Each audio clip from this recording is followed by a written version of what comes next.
Hello students, today we are going to start chapter 6 square and square roots exercise 6.3। Exercise 6.3 करने से पहले हम देखेंगे कि स्क्वायर रूट्स क्या होते हैं। इनसे पहले वाली एक्सरसाइज में हमने देखा था कि स्क्वायर नंबर्स क्या होते हैं। जैसे हमने देखा था कि 1 का स्क्वायर 1 होता है, 2 का स्क्वायर 4 होता है, 3 का स्क्वायर 9 होता है, 4 का स्क्वायर 16 होता है। इसी तरह से स्क्वायर रूट्स क्या होते हैं वो हम देखेंगे। जैसे स्क्वायर रूट ऑफ 1, रूट को हम किस साइन से डिनोट करते हैं? रूट को हम इस साइन से डिनोट करते हैं। यहाँ पर जो सिंबल बना हुआ है ये रूट का सिंबल है।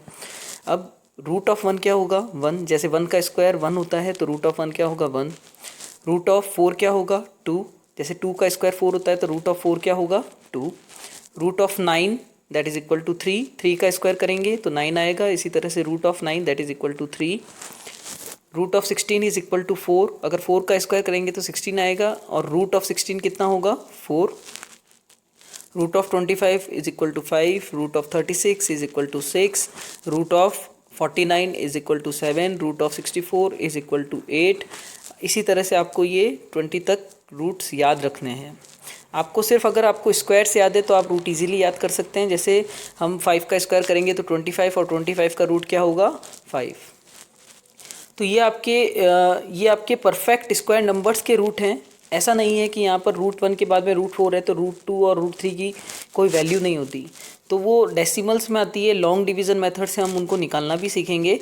अभी आप ये ध्यान में रखें कि जो परफेक्ट स्क्वायर नंबर्स हैं उनका अगर हम रूट लें तो उसकी वैल्यूज़ क्या आएगी। जैसे हम 1 का स्क्वायर करेंगे तो 1, 2 का स्क्वायर करेंगे तो 4 का रूट हो जाएगा 2। यही आपको ध्यान में रखना है। Now question first, what could be the possible ones digit of the square root of each of the following number। आपको ये बताना है कि आपको जो क्वेश्चन गिवन है, जैसे 9801, तो आप अगर इसका स्क्वायर रूट करेंगे तो उसका जो आंसर आएगा उसमें यूनिट डिजिट क्या होगी वो आपको बताना है। इसको सॉल्व करने के लिए हम देखेंगे कि यहाँ पर 9801 में यूनिट डिजिट क्या है? 1। और 1 किस किस के स्क्वायर में यूनिट डिजिट आती है? तो यहाँ पर 1 का स्क्वायर करेंगे तो 1 आएगा, तो यहाँ पर यूनिट डिजिट क्या है? 1। अगर 9 का स्क्वायर करेंगे तो 81 आएगा, तो 81 की यूनिट डिजिट क्या है? 1। तो इसका अगर हम रूट निकालें दैट इज़ रूट ऑफ 9801, अगर हम इसका स्क्वायर रूट निकालें तो इसकी जो पॉसिबल यूनिट डिजिट होगी वो क्या हो जाएगी? 1 हो जाएगी या फिर 9। 1 भी आ सकती है और 9 भी आ सकती है।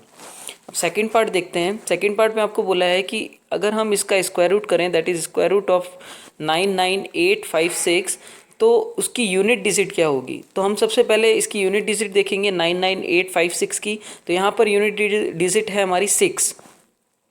तो अब हम देखेंगे कि 6 किस किस के स्क्वायर की यूनिट डिजिट है। तो यानी 4 का स्क्वायर करेंगे तो 16, यहाँ पर यूनिट डिजिट 6 आ जाती है। अब इसी तरह से 6 का स्क्वायर करते हैं तो 36, यहाँ पर यूनिट डिजिट 6 है। तो अगर हम इसका रूट निकालें तो उसके आंसर की यूनिट डिजिट जो है वो 4 भी हो सकती है और 6 भी हो सकती है।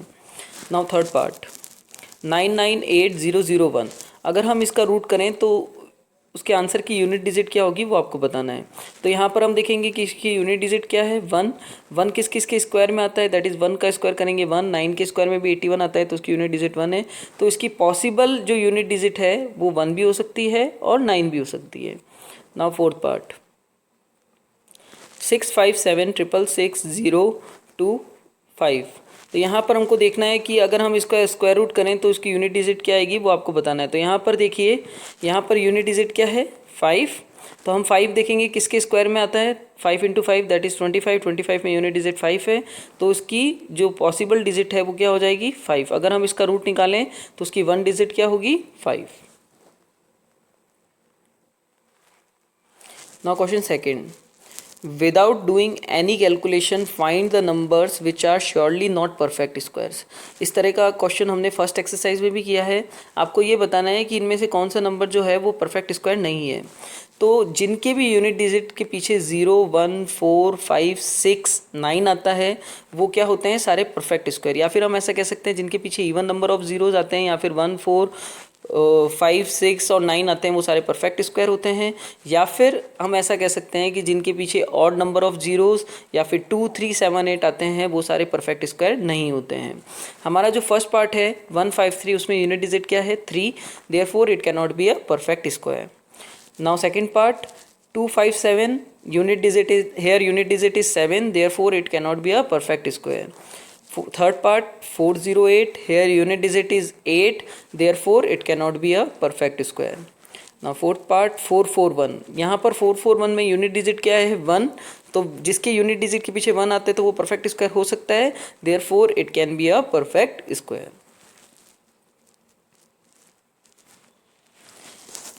Now question 3.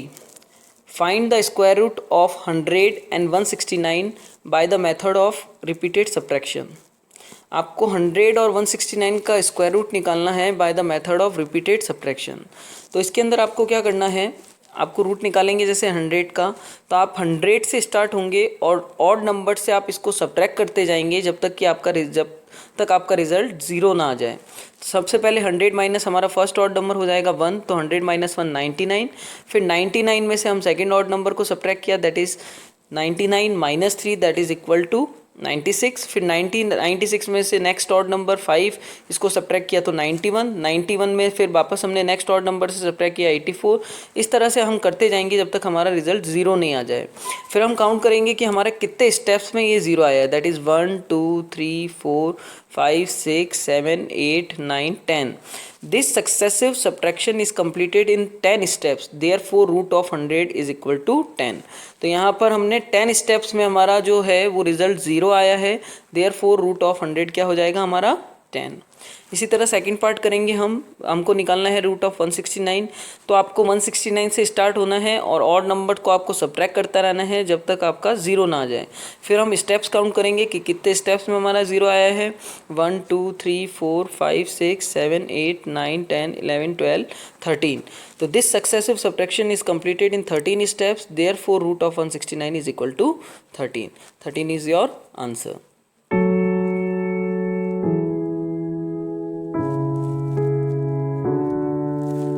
Thank you, students.